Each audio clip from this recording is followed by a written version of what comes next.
या लोकांना फक्त दलाली कशी करता येईल, पैसे कसे कमवता येतील याच्यासाठी यांची ससे वळपट असते. पण भिवंडीची कायमच सुव्यवस्था बिघडलेली आहे, याच्याबद्दल यांना शरम देखील वाटत नाही. म्हणून मी त्यांचा या ठिकाणी निषेध करतो. मी आपल्याला विनंती करतो की आम्ही जेव्हा एखादं प्रकरण हातात घेतो त्याला तडीस नेऊन ठेवतो, तोपर्यंत शांत बसत नाही. कारण आमच्या रक्तामध्ये बाबासाहेब आहे आणि बाबासाहेबांचा बाप आहे. आमचा बाप शिंदे नाही ना आमचा बाप मोदी नाही. ज्यांचा कोणाचा बाप मोदी असेल, ज्यांचा कोणाचा बाप देवेंद्र फडणवीस असेल आणि ज्यांचा कोणाचा बाप एकनाथ शिंदे असेल, तो हरामखोर फक्त समाजाची दलाली करेल, समाजाला न्याय देणार नाही.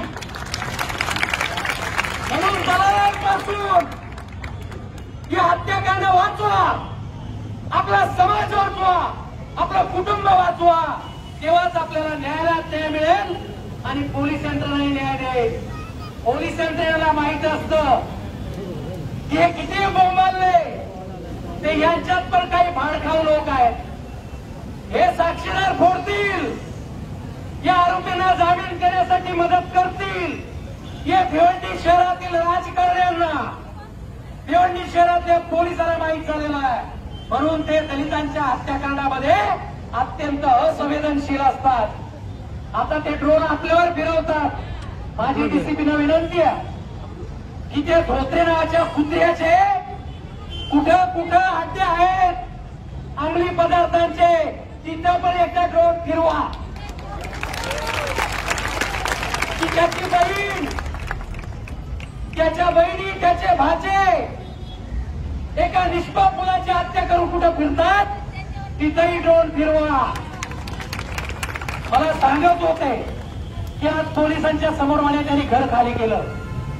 आपलं रक्त मिळेल का? उद्यापासून 4 दिवसाचं अल्टिमेटम दिलंय.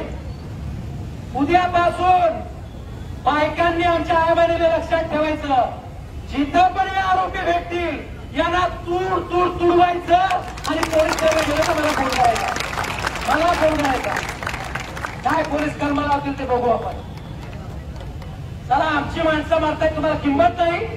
आम्ही शांत आहोत म्हणजे का तुम्हाला वाटतं की आम्ही काय लढवू नाही? साल्या आमच्या वस्तीत जर आले तर परत जात नाहीत, हा आमचा इतिहास आहे. आम्ही मार खाणारे नाही. आमच्या वस्तीत घुसले होते 3 तारखेला, 3 जानेवारीला कुत्र्यासारखे मारले, कुत्र्यासारखे मारले. आम्ही 15 दिवस जेलला होतो आणि आम्ही मार खाणारे आणि मार खाणारे बनू नका. तुमचा जामीन मी फुकट करेन. मारायला आले तर आपण काय मार खायला आलो का? यांचे सगळे अड्डे उद्ध्वस्त करून टाकू 4 दिवसात जर पोलिसांनी कारवाई नाही केली तर. का जे काय केस करायची ती करा. कुत्र्याचा कुत्रा केल्याशिवाय मी शांत नाही बसणार. आता आमच्या 3 मुलांच्या हत्या झाल्या, त्याची पुनर्चौकशी झाली पाहिजे. कोणी कोणी दलाली केली, साक्षीदार फितूर कसे झाले, याचा अहवाल दिला पाहिजे शासनानं आम्हाला. याची मागणी याच्यामध्ये केलेली आहे. आम्हाला पोलिसांवर विश्वास नाही. संकेतच्या केसमध्ये न्याय मिळेल याच्याबद्दल आम्हाला शाश्वती नाही. म्हणून या केसमध्ये तपास करण्यासाठी एसआयटीची नेमणूक करा, वेगळी यंत्रणा राबवा, ही देखील मागणी आपण याच्यात केलेली आहे. दुसरी गोष्ट, त्याची बहीण सायरा, त्याची दुसरी बहीण सुला उर्फ शारदा, तिची 2 मुलं यांनी आणि जे बाहेरून गुन्हेगार आणले यांच्यावर कटाचा गुन्हा दाखल झाला पाहिजे. अंमली पदार्थ विकण्याचे गुन्हे दाखल झाले पाहिजेत. अॅट्रॉसिटी ऍक्टचे कलम लावले पाहिजेत. लहान मुलांचा संरक्षणाचा अधिनियम आहे, ती कलमं लावली पाहिजेत. आणि यांनी शूटिंग करून मारताना ती प्रसारित केली म्हणून इलेक्ट्रॉनिक एव्हिडन्स इलेक्ट्रॉनिक ऍक्ट प्रमाणे देखील गुन्हा दाखल झाला पाहिजे. ही देखील आपण मागणी केलेली आहे. ही देखील याच्यात मागणी आहे. आणि पोलिसांना आपण सांगितलं की 4 दिवसात ही जर कृती झाली नाही तर डीसीपी ऑफिसच्या बाहेर आपण तंबू टाकून बसू. अर्धे तंबू टाकतील आणि अर्ध धोत्रे नावाच्या कुत्र्याला शोधायला लागतील त्याच्या घरच्याला. त्यांच्या झिपऱ्या पकडून जमिनीवर लोळवून त्यांच्या कमाडात लाथ घालून त्याच पोलीस स्टेशनला न्यायचं. शांत बसायचं नाही. आता म्हणजे आता डोक्यावरून पाणी गेलेलं आपल्या. 3 मुलं यांनी मारलेली आहेत. 4 मुलं मारली. आता जर शांत बसाल तर तुम्ही तुमच्या रक्तावर संशय घ्याल हे सांगून ठेवतो तुम्हाला. जर बाबासाहेबांचं नाव घेत असाल, जर अण्णाभाऊ साठेचं नाव घेत असाल, तर शिवाजी महाराजांचं नाव घेत असाल, महात्मा फुल्यांचं नाव घेत असाल, तर शपथ घ्या की आम्ही आमच्या मेलेल्या मुलाची दलाली करणार नाही. त्या शपथ. आणि जे कोणी दलाली करतील ते रस्त्यावर चालायला देखील उभे राहणार नाहीत. अशी व्यवस्था पुढे आपण करू. याच्यासाठीचा आजचा मोर्चा. आणि आम्ही नुसतं बोलत नाही. आम्ही बोलत नाही. आम्ही बोलतो कसं करतो हे कोणाला माहीत पण पडत नाही. त्यामुळे काही भाई समजतात स्वतःला. दलाली बिलाली करणे भाईगिरीचं लक्षण नसतं. दलाल लोक आयुष्यभर दलाली करतात ना दलालीवर जगतात.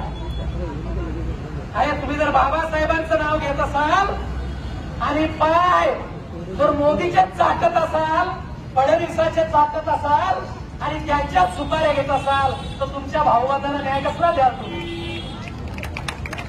आम्ही चाटू नाही आहोत. अरे मी 50,000 दिले ना, तुम्ही ₹1,00,000 द्या त्यांना. आम्ही आमच्या कष्टातून वकिलीतून पैसे कमवले, दलाल्या करून पैसे नाही कमवले भाऊ. आणि गेल्या 20 वर्ष समाजाला फक्त देत आलोय, घेतले नाही कधीच नाही घेतलंय आणि घेण्याची गरजही लागणार नाही. आमची जेवढ्या मर्यादा आहेत मी परत सांगतो भोसले परिवाराला, या माझ्या बहिणीला तुमची लढण्याची जिद्द ठेवा. तुमच्यातली आग मरून देऊ नका. तुमचं रक्षण करण्याची, तुमची राहण्याची व्यवस्था आणि शेवटपर्यंत संकेत भोसलेच्या आरोपींना शिक्षा लागेपर्यंत जी मदत लागेल ती सगळी मदत द्यायला मी आणि आमचे सगळे कार्यकर्ते सगळ्यात जागून आले. आम्ही सगळे तुमची तयारी असली म्हणून माझी सगळ्यांना हात जोडून विनंती आहे. 4 दिवसात जरी कारवाई झाली नाही तर सगळे डीसीपी कार्यालयावर येऊन उपोषणाला बसणार का? हात वर करा. संजय साहेब आगे बढ़ो.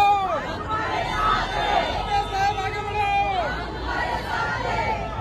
तुमच्या या आश्वासनाला, या धाडसाला पुन्हा एकदा सलाम करतो.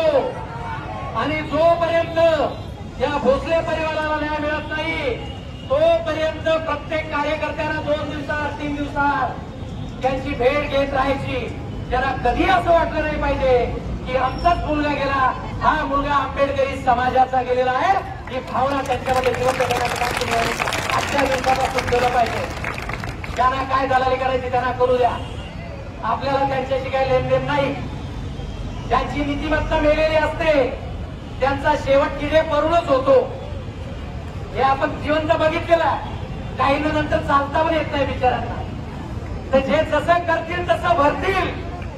आपण मात्र एकनिष्ठ राहायचं, एकजूट राहायचं. बाबासाहेबांच्या अनुयायी म्हणून भोसलेला न्याय मिळेपर्यंत आपण सगळेजण लढण्यासाठी आजच्या दिवशी बाबासाहेबांची शपथ घेऊया. पुन्हा एकदा आपण सगळेजण आलात त्याबद्दल मी आभार मानतो. 7 तारखेला याच प्रकरणात वसईमध्ये धरणे आंदोलन, वसईचे काही कार्यकर्ते आलेले आहेत, अहमदनगरचे कार्यकर्ते आलेले आहेत, मुंबईचे कार्यकर्ते आलेले आहेत, पिंपरी चिंचवडचे कार्यकर्ते आलेले आहेत, रायगडचे कार्यकर्ते आलेले आहेत. त्यामुळे हे आंदोलन आता फक्त भिवंडीपुरता नाही, हे आंदोलन संबंध देशभरामध्ये जाईल. याच्यासाठी सगळेजण आपण आजच्या दिवशी सज्ज होऊया. आपण पुन्हा एकदा एकजूट दाखवली त्याबद्दल आभार व्यक्त करतो आणि आपले आभार मानतो. धन्यवाद. सर्वांनी घोषणा द्यायची. हम सब